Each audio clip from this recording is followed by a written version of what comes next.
नमस्कार दोस्तों आज बात करने जा रहे हैं उस शख्स के बारे में जिसका नाम है रावण, जिससे देवता भी डरते थे और जिसे मारने के लिए स्वयं भगवान विष्णु को राम के रूप में मृत्यु लोक में जन्म लेना पड़ा। दोस्तों रावण को दशानन के नाम से भी जाना जाता है, जिसका मतलब होता है 10 आनन अर्थात 10 सिरों वाला। तो चलिए दोस्तों आज बात करते हैं आखिर रावण का सच क्या है आज के इस वीडियो में।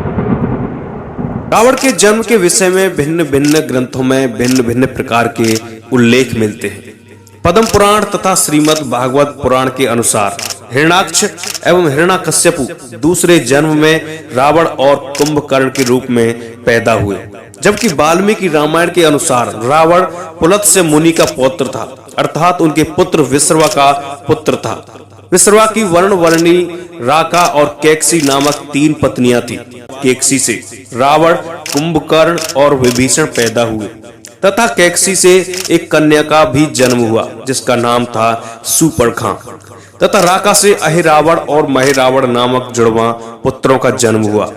और तीसरी मान्यता के अनुसार रावण का जन्म नेपाल के म्याग्दी जिले में हुआ। देव और दैत्य आपस में सौतेले भाई थे और निरंतर झगड़ते आ रहे थे। महर्षि कश्यप की पत्नी अदिति से देव और दिति से दैत्य जन्म लिए। दिति की गलत शिक्षाओं का नतीजा और अदिति के पुत्रों से अपने संतान को आगे बढ़ाने की होड़ में दैत्य गलत दिशा में चले गए और देवताओं के कट्टर शत्रु बन गए। युगों तक लड़ते रहे, कभी दैत्य तो कभी देवताओं का पल्ला भारी रहता था। दोनों देव और दानव तपस्या करते थे, दान पुण्य आदि श्रेष्ठ कर्म करते थे। कभी ब्रह्मा जी से तो कभी महादेव से वर प्राप्त करते थे और फिर भी एक ही काम, एक दूसरे को नीचा दिखाना। निरंतर लड़ाई झगड़े से देवता दुखी हो गए। तब देवताओं ने ब्रह्मा जी से प्रार्थना की कि वो कुछ करें। ब्रह्मा जी ने देवताओं को सागर मंथन की बात कही और उससे अमृत प्राप्त होने की बात बतलाई, जिसे देवता भी पी लें तो वो दानवों के साथ मृत्यु को प्राप्त नहीं होंगे। और साथ में यह भी कहा गया कि सागर मंथन आसान नहीं है, उसमें दानवों को भी शामिल करो और युक्ति पूर्वक अमृत को प्राप्त करो। उसके बाद दानव और देवों ने समुद्र मंथन शुरू किया तथा उससे कभी कुछ निकला तो कभी कुछ निकला। अंत में उससे एक अमृत का गढ़ा निकला जिसमें अमृत भरा हुआ था। उसे राक्षस बलपूर्वक देवों से छीनना चाहते थे। तभी वहां भगवान विष्णु एक मोहिनी का अवतार लेकर प्रकट होते हैं और तब मोहिनी ने कहा कि आप लोग झगड़ा क्यों कर रहे हैं। और जब कारण जाना तो उसने कहा कि आप लोगों द्वारा ही तय नियमानुसार यह कलश को वैसे देवताओं को मिलनी चाहिए, लेकिन फिर भी यदि तुम चाहो तो मैं आप सभी में कलश के द्रव्य को बांटकर आपका विवाद समाप्त कर देती हूँ। सबने मोहिनी के मीठे वचनों को मान लिया और उस मोहिनी ने उस अमृत को देवों को पहले पिलाना शुरू किया। एक दानव को लगा कि अमृत खत्म होने वाला है तो वो देवताओं का रूप बदलकर धोखे से अमृत पान कर लेता है। ये पता चलने पर भगवान विष्णु अपने सुदर्शन चक्र से उसका सिर काट देते हैं। उसका सर राहु और धड़ केतु नाम से जीवित रहा और बाद में उसे छाया ग्रह के रूप में प्रतिष्ठित कर दिया गया। अमृत प्राप्ति के बाद वर्षों तक देवताओं का पलड़ा भारी रहा और दानवों पर भारी पड़ गए। इस बीच देवताओं ने पुनः तपबल से शक्ति अर्जित की।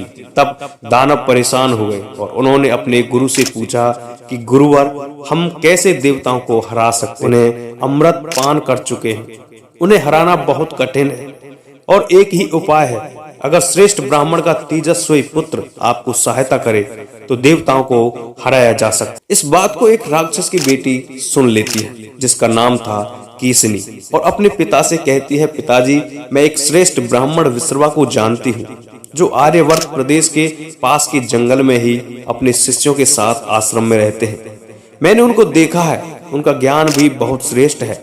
ऐसा मुझे लगता है क्योंकि मैं कई बार छुप छुपा के उनको सुन चुकी हूँ। अगर पिताजी आपकी आज्ञा हो तो मैं उनके पास जाऊंगी और उनसे प्रार्थना करूंगी कि वो मुझे अपनी पत्नी के रूप में स्वीकार करें। मुझे पूर्ण विश्वास है कि वे मुझे अवश्य अपनाएंगे।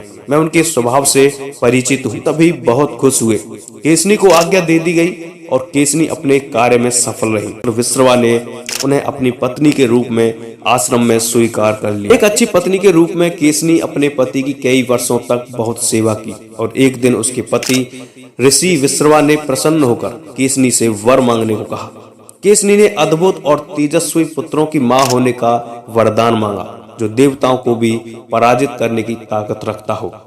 केसनी ने एक पुत्री, पत्नी और मां के रूप में अपनी मर्यादा का पालन करने में पूर्ण रूप से सफल रही। समय आने पर उसने एक अद्भुत बालक को जन्म दिया, जो 10 सिर और 20 हाथों वाला अत्यंत तेजस्वी और बहुत सुंदर बालक था। केसनी ने ऋषि से पूछा, यह तो इतने हाथ और सर लेके पैदा हुआ है। ऋषि ने कहा कि तुमने अद्भुत पुत्र की मांग की थी, इसलिए अद्भुत अर्थात इस जैसा कोई और न हो, ठीक वैसा ही पुत्र हुआ है। उसके पिता ने 11वें दिन अद्भुत बालक का नामकरण संस्कार किया और नाम दिया गया रावण। रावण अपने पिता के आश्रम में बड़ा हुआ और बाद में उसके 2 भाई कुंभकर्ण तथा विभीषण और एक अत्यंत रूपवती बहन शूर्पणखा हुई। दोस्तों, इस तरह रावण का जन्म हुआ था। रावण रामायण का एक प्रमुख प्रतीक चरित्र है। रावण लंका का राजा था। रावण श्री राम के परम शत्रु थे। किसी भी कृति के लिए नायक के साथ ही सशक्त खलनायक का होना अति आवश्यक है। किंचित मान्यतानुसार रावण में अनेक गुण भी थे। परम भगवान शिव भक्त, उद्धट राजनीतिज्ञ, महाप्रतापी और महापराक्रमी योद्धा, अत्यंत बलशाली, शास्त्रों का प्रखर ज्ञाता था, प्रकांड विद्वान, पंडित एवं महाज्ञानी भी माना जाता। दोस्तों, आशा करता हूं कि आपका ये प्रश्न का जवाब मिल गया होगा कि आखिर रावण का जन्म कहां से हुआ, फिर उसके पीछे की सच्चाई क्या है। धन्यवाद दोस्तों।